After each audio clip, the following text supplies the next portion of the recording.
9 দফার ভিতরে কয় দফা বাস্তবায়ন হয়েছে আপনাদের জানেন?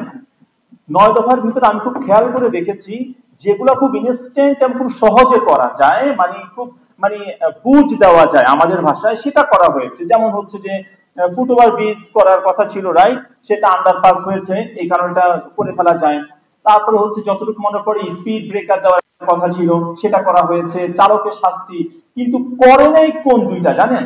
করে নাই যে দুইটা, সেই দুইটাই আজকে কিন্তু আবার আপনাদেরকে বলতে হয়েছে। কোন দুইটা করে নাই? আমার যতটুকু মনে পড়ে আপনাদের একটা দাবি ছিল যে বাস আনফিট গাড়ি চলবে না, আনফিট মানে লাইসেন্স বিহীন চালকও চলবে না। দেখেন আজকে কিন্তু ঘুরে ফিরে রেশনালাইজেশনের মাধ্যমে কিন্তু সেই কথাগুলো আবার আসছে, বাট এই দুটো কাজ কিন্তু এখনো পর্যন্ত গত 7 বছরে করা হয় নাই। আচ্ছা, কেন করা হয় নাই বলেন তো? কিছুদিন আগে এই যে মাইলস্টোন স্কুলে বিমান দুর্ঘটনায় আমার এখনো পর্যন্ত মনে হয় প্রায় 35 জন মারা গিয়েছে, তাই না? আমরা প্রত্যেকে কিন্তু খুবই ইমোশনাল হয়ে গেছিলাম, আমরা কিন্তু এবং প্রত্যেকেই কিন্তু পুরো দেশ কিন্তু দেখা গিয়েছে যে আমরা মানে আবেগে আক্রান্ত হয়ে গিয়েছিলাম। আমরা রাষ্ট্রকে তখন কিছু প্রশ্ন করেছিলাম, আপনারা কিছু প্রশ্ন করেছেন না বলেন তো? যখন বিমান দুর্ঘটনা হলো আপনারা ম্যাক্সিমাম 2-3টা প্রশ্ন করেছিলেন রাষ্ট্রকে, কি কি করেছিলেন বলেন তো? আচ্ছা, বিমান কেন উড়বে এখানে, রাইট? বিমান কেন, ট্রেনিং কেন আমার মাথার উপরে হবে? প্রশ্নটা আসছে না আপনার মাথায়? প্রশ্ন করেছেন না? করেছেন।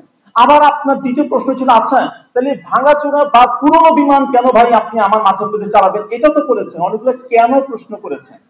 কতজন মারা গিয়েছে এখনো পর্যন্ত? 35 জন। ওকে, আল্লাহ না করুক যেন আর মৃত্যু সংখ্যা 8 জন না বাড়ে। আপনি কি জানেন 2024 সালে বাংলাদেশে কিছু আগে বলে গেল প্রায় 5,000 মানুষ মারা গিয়েছে সড়ক দুর্ঘটনায়। 5,000 মানুষ 2024 সালে মারা গিয়েছে। বলেন তো 35-এর কত গুণ?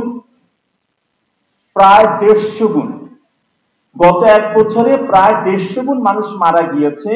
মাইলস স্কুল এখন পর্যন্ত যতজন বাচ্চা মারা গিয়েছে তার চাইতে 150 গুণ মানুষ গত 1 বছরে পৃথিবী থেকে, বাংলাদেশ থেকে, পৃথিবী থেকে চলে গিয়েছে। আপনি আমি কয়টা প্রশ্ন করেছি রাষ্ট্রকে? আমরা কতটুকু আসলে এর প্রতি মানে আমরা আমাদের রিয়াকশন দেখিয়েছি বলেন? 150 গুণ, বুঝেন আপনি? ইমোশন হওয়ার কথা ছিল না আরো বেশি, বাট কেন আমরা এখনো পর্যন্ত এটাকে মনে করছি বিচ্ছিন্ন ভাবে ঘটছে। এবং আমার কাছে মনে হয় রাষ্ট্র একটা জায়গায় মনে করে কি জানেন, এখানে যখন এখানে অনেকেই লিডাররা আছেন, ভবিষ্যতে এখানে আমি জানি অনেকেই হয়তো রাষ্ট্র পরিচালনায় যাবেন। একটা ব্যাপার হয় কি, যখন কেউ রাষ্ট্র পরিচালনা চলে যায়, আমার কাছে এটা আমার মতামত, আমার কাছে মনে হয় সে যখন গাড়িতে উঠে তার জন্য সবচেয়ে সেরা চালকটা থাকে, তার জন্য সবচেয়ে দামি গাড়িটা থাকে, এবং তার জন্য রাস্তা বন্ধও থাকে, তাই না?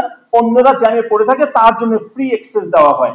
এই জন্যে আসলে সড়ক দুর্ঘটনার ব্যাপারটা তো ফিল করে না। আমি এই এসি রুমে বসে বাইরের টেম্পারেচার কত 37 নাকি 29 আমি হয়তো দেখতে পারবো, মানে ফিল করবো না। ব্যাপারটা সেটা যে আমি আসলে, যারা আছেন তারা মনে বুঝেন না যে সড়ক দুর্ঘটনাটা কতটা আমাদের জন্য ক্ষতিকর।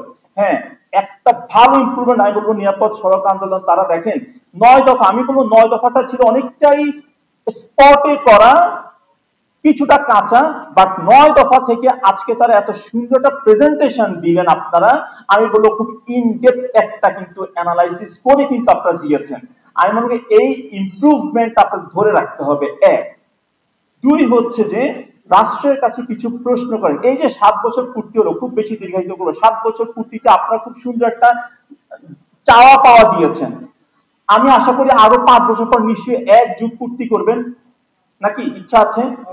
আপনারা রাষ্ট্রকে প্রশ্ন করেন আপনার এই দাবিগুলো কতটুকু করতে পেরেছে। কারণ বাস রুট ন্যাশনালাইজেশন 2018 সালে যেমন আমার মনে আছে, ওই যে বললাম যে ইনভেস্টিগেশন রিপোর্টটাতে আমরা দিয়েছিলাম, তার রাজবাবু দিয়ার যে আপনার ইনভেস্টিগেশনটায় লিখতে হয়েছিল যে রেশনালাইজেশন করতে হবে এই প্রতিযোগিতা থামানোর জন্য।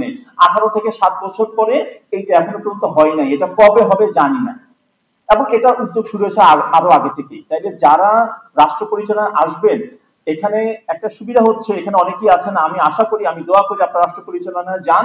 কিন্তু তার প্রশ্নটাও দিয়ে গেলাম আপনাদেরকে যে আপনাদের কি প্রশ্ন করা হবে আপনার যে আপনি 7-5 বছর পরে, সেটা হচ্ছে যে বাস রুট ন্যাশনালাইজেশন আপনারা করতে পেরেছেন কি পারেন নাই। 1, 2 হচ্ছে চালকরা কি শিক্ষিত করতে পেরেছেন কিনা। আমরা কি দেশের বাইরে শুধু কাজে বুয়াই পাঠাবো? নাকি হচ্ছে প্রশিক্ষিত চালক, আমার জনশক্তিকে আমি মানে প্রশিক্ষিত করে একজন দক্ষ চালক যে কিনা হয়তো ইংলিশ জানে, যে একটা থার্ড ল্যাঙ্গুয়েজ জানে, তাকে আমি পাঠাবো? সেই সিদ্ধান্ত, সেই প্রশ্নটাও আমরা 5 বছর পরে আপনারা হয়তো করবেন, রাষ্ট্রনায়ক যারা থাকবেন তাদেরকে।